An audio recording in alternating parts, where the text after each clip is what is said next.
নমস্কাৰ মই আজি তোমালোকক শিকাম অনুশীলনী 4a 4 এৰ অনুশীলনীৰ 1 নম্বৰটো মই কৰি দিছো আগতে আজি শিকাম 2 নম্বৰটো 2 নম্বৰটো কি কৈছে চোৱা তলৰ উক্তিবৰ সমীকৰণৰ ৰূপত প্ৰকাশ কৰা এইবিলাক কি আছিল এককটা সমীকৰণ আছিল ইয়াতে কি কৈছে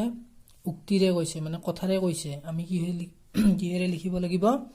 সমীকৰণ আকাৰত লিখিব লাগিব এনেকুৱাকৈ লিখিব লাগিব প্ৰথমটো কি কৈছে চোৱা এটো x সংখ্যাটোৰ লগত 6 পূৰণ কৰি 1 বিয়োগ কৰিলে 29 হয়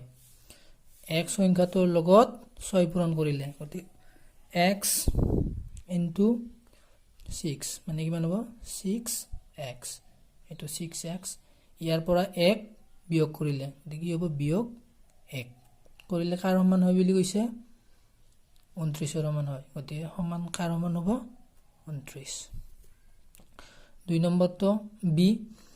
এৰ 5 গুণতকৈ 20 বেছি হলে 70 ৰ সমান হয় এর 5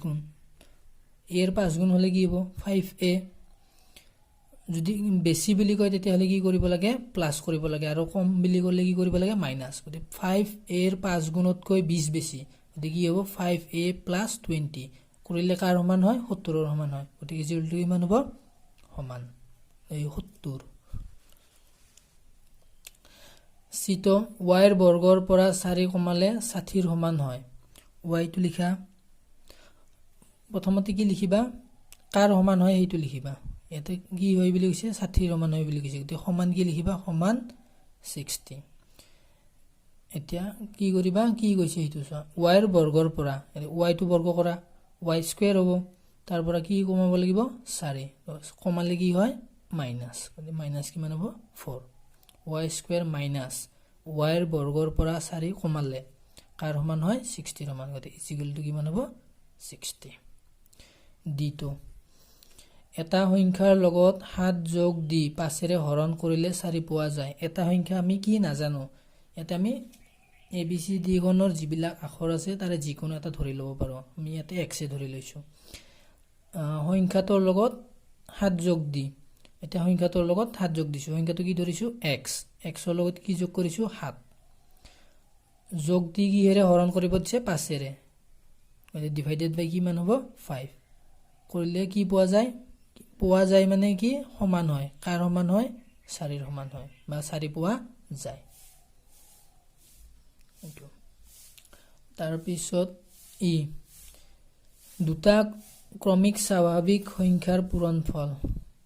ক্ৰমিক স্বাভাৱিক সংখ্যা লিখাৰ নিয়মটো কি আছিল x আমি যিকোনো x ধৰি ললো যিকোনো হ'ব পাৰে স্বাভাৱিক সংখ্যা 1 2 3 4 তে ক্ৰমিক বুলি ক'লে কি হ'ব x plus 1 x plus 2 এবিলা হৈছে ক্ৰমিক স্বাভাৱিক সংখ্যা ইয়াতে যদি আমি স্বাভাৱিক সংখ্যা 1 লিখো নেক্সট কিমান পাব লাগে ক্ৰমিক হলে 2 টো পাও নে নাপাও চোৱা x ৰ মান কিমান ধৰিলো 1 গতি 1 1 যোগ কৰিলে কিমান হ'ব 2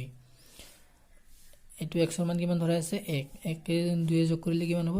3 গতি 1 2 3 এবিলা কি হয় ক্ৰমিক স্বাভাৱিক সংখ্যা আৰু ক্ৰমিক স্বাভাৱিক সংখ্যা সমীকৰণ হিচাপত লিখিলে কি হ'ব এনেকুৱা হ'ব x plus 1 x plus 2 এতিয়া কি কৈছে চোৱা দুটা ক্ৰমিক স্বাভাৱিক সংখ্যা পূৰণ কৰিলে ক্ৰমিক স্বাভাৱিক সংখ্যা আমি প্ৰথমটো কি লৈছো x নেক্সটটো কি হ'ব x plus 1 দুটা পূৰণ কৰিলে কি হ'ব এনেকুৱাকে থাকা মানে এইটো এটা আৰু এইটো এটা দুটা কি হৈছে পূৰণ আমি এনেকুৱাকে লিখিব পাৰো x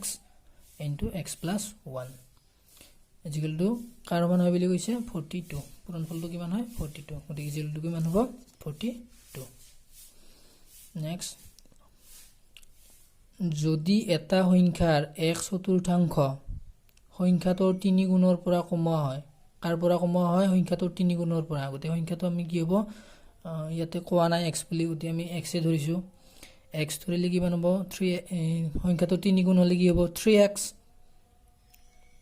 সংখ্যাটো 3 গুণৰ পৰা কমোৱা হয় কি সংখ্যাটোৰ 1/4 এতিয়া সংখ্যাটোৰ 1/4 মানে কিমান সংখ্যাটোৰ 1/4 মানে পূৰণ 1/4 আৰু এটা আমি কি লিখিব পাৰো x/4 সংখ্যাটোৰ 3 গুণৰ পৰা সংখ্যাটোৰ 1/4 কমোৱা হলে কি হ'ব মাইনাছ কাৰ সমান হয় 11 ৰ সমান হয় বা যেটো সংখ্যা পোৱা যাব এটো কি হ'ব বুলি কৈছে 11 গতিকে এটো কি হ'ব 11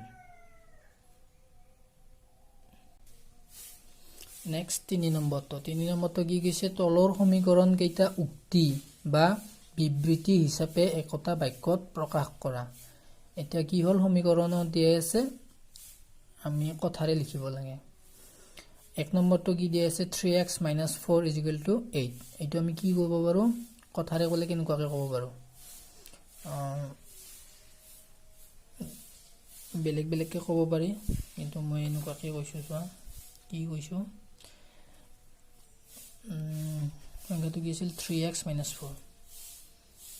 3x তো আমি কেনেকৈ পাব পাৰো কোনো এটা সংখ্যাৰ লগত 3 পূৰণ কৰিলে পাব পাৰো গতিকে কি লিখিছো x ৰ 3 গুণৰ পৰা 4 কমালে 8 পোৱা যায় 2 নম্বৰটো 1/2y - 9 = 1 কি লিখিলো এটা সংখ্যাৰ আধাৰ পৰা 9 কমালে এটো এটা সংখ্যা ধৰা y ললো y ৰ আধা হলে কিমান হ'ব y ৰ আধা মানে কিমান 1/2 তো এটো কি হ'ব y/2 লিখিব পাৰো বা 1/2y এনেকুৱাকে লিখিব পাৰো তো সংখ্যা 1/2y টো কি লিখিব পাৰো এটা সংখ্যাৰ আধা তেনেকুৱাকে লিখিব পাৰো এটা সংখ্যাটো কি হ'ব y তাৰ পৰা 9 কমালে কি হ'ব 1 পোৱা যাব এইখিনি মই লিখি দিছো তোমালোকক গ্ৰুপত ফটো মাৰি দিম তোমালোকে তাতে চাই লবা পঢ়িলে বুজি পাবা 3 নম্বৰটো 2 * 3m - 2 = m/2 এইটো মই এনেকুৱাকে কৈছো এটা সংখ্যাৰ 3 গুণৰ পৰা 2 কমাই 2 ৰে পূৰণ কৰিলে সংখ্যাটোৰ আধাৰ সমান হয় সংখ্যাটোৰ আধা m/2 মানে কি হ'ব সংখ্যাটোৰ আধা এটো যেনেকুৱাকে আধা আছিল সংখ্যাটোৰ আধা 1/2y বা এটো কি লিখিব পাৰো y/2 তো এটো m/2 টো কি হ'ব পাৰো আমি সংখ্যাটোৰ আধা বুলি ক'ব পাৰো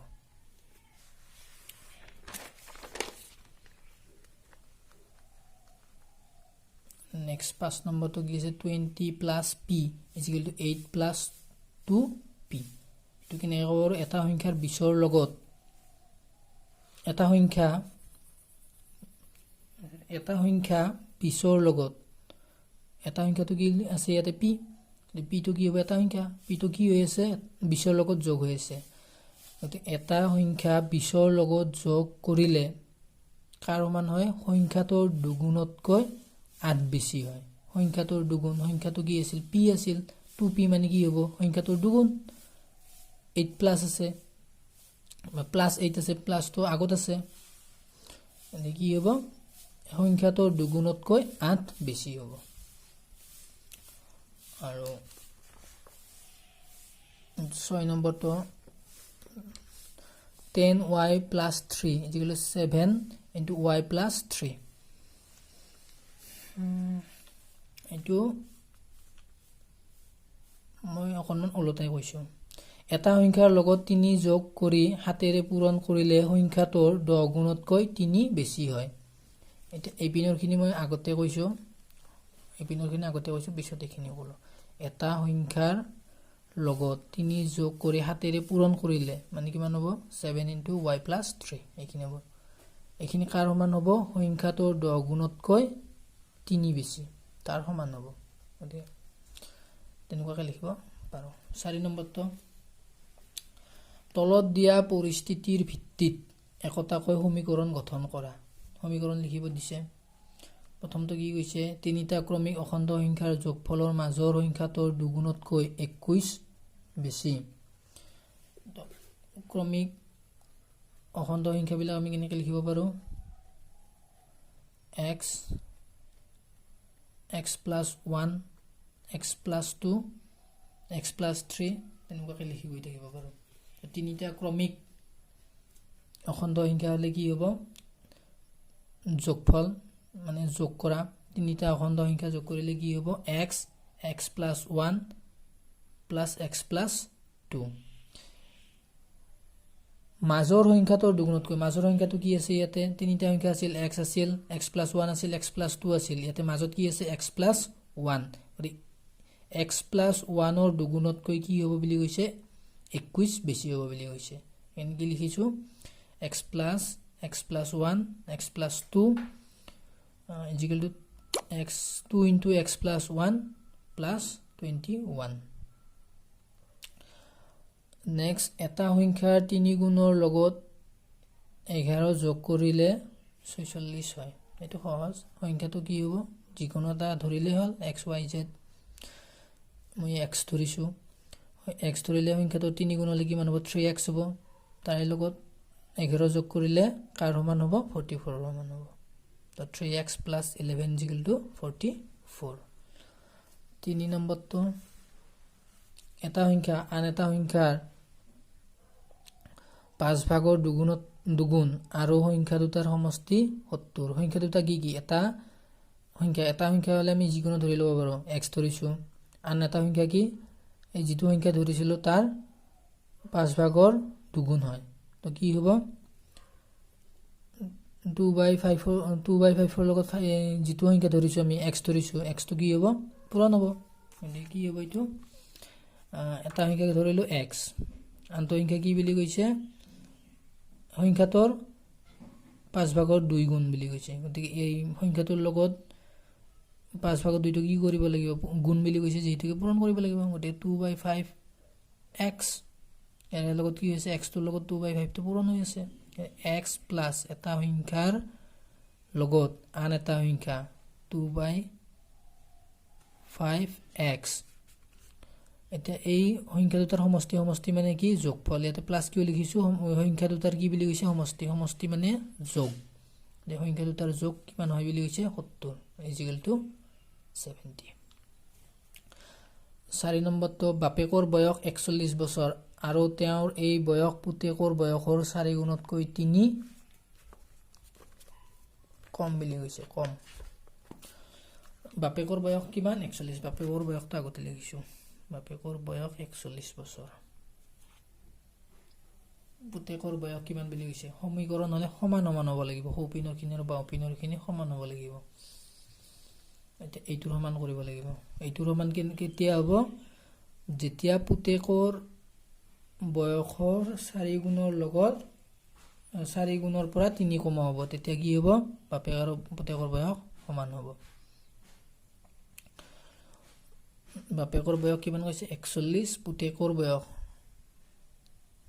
তেওঁৰ এই বয়স পুতেকৰ বয়সৰ 4 গুণতকৈ 3 কম পুতেকৰ বয়স আমি নাজানো ধৰি লৈছো কিমান x সমান হ'ব লাগিলে কি হ'ব লাগিব 4 গুণতকৈ 3 কম হ'ব লাগিব গতে 4x - কি হ'ব 3 ইকুৱেল টু কিমান হ'ব 41 বাপেকৰ বয়সৰ সমান হ'ব 5 নম্বৰটো দুটা অংক বিশিষ্ট কোনো সংখ্যাৰ এককৰ স্থানৰ অংকটো 3 সংখ্যাটোৰ অংক দুটাৰ যোগফল লৰ 8 গুণতকৈ 5 কম দুটা অংক বিশিষ্ট কোনো সংখ্যাৰ এককৰ স্থানৰ অংকটো 3 সংখ্যাটো অংক দুটাৰ যোগফলৰ 8 গুণতকৈ 5 কম গতিকে কোনটা সংখ্যা কি লিখিছো আমি এইটো দুটা অংক বিশিষ্ট সংখ্যা মূল সংখ্যা হ'ব লাগিলে কি হ'ব লাগিব 10 * 1 প্লাস ইয়াতে এককৰ ঘৰত g বুলি কয় ইয়াতে কি বুলি কৈছে 3 সৰি 1 মানে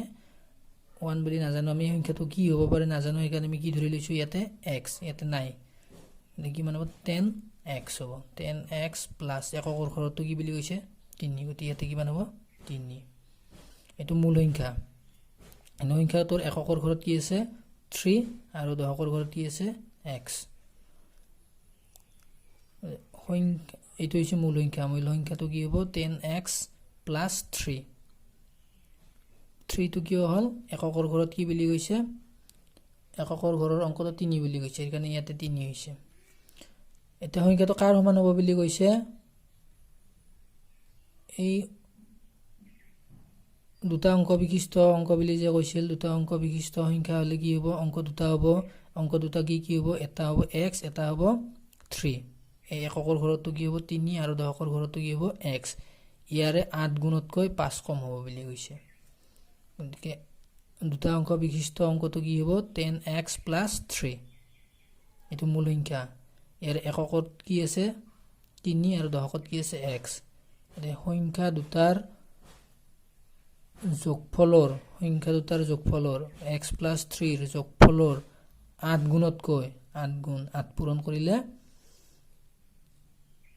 8 পূৰণ কৰি 5 কমালে 5 কম বুলি কৈছে গতিকে মাইনাস কি হ'ব 5 এইখিনি মই ভিডিওটোত যিমানখিনি পাৰো বুজাবলৈ চেষ্টা কৰিছো তোমালোকে এইখিনি এতিয়া চাই লবা পিছত বুজি নাপালে মই ক্লাছত বুজাই দিম ধন্যবাদ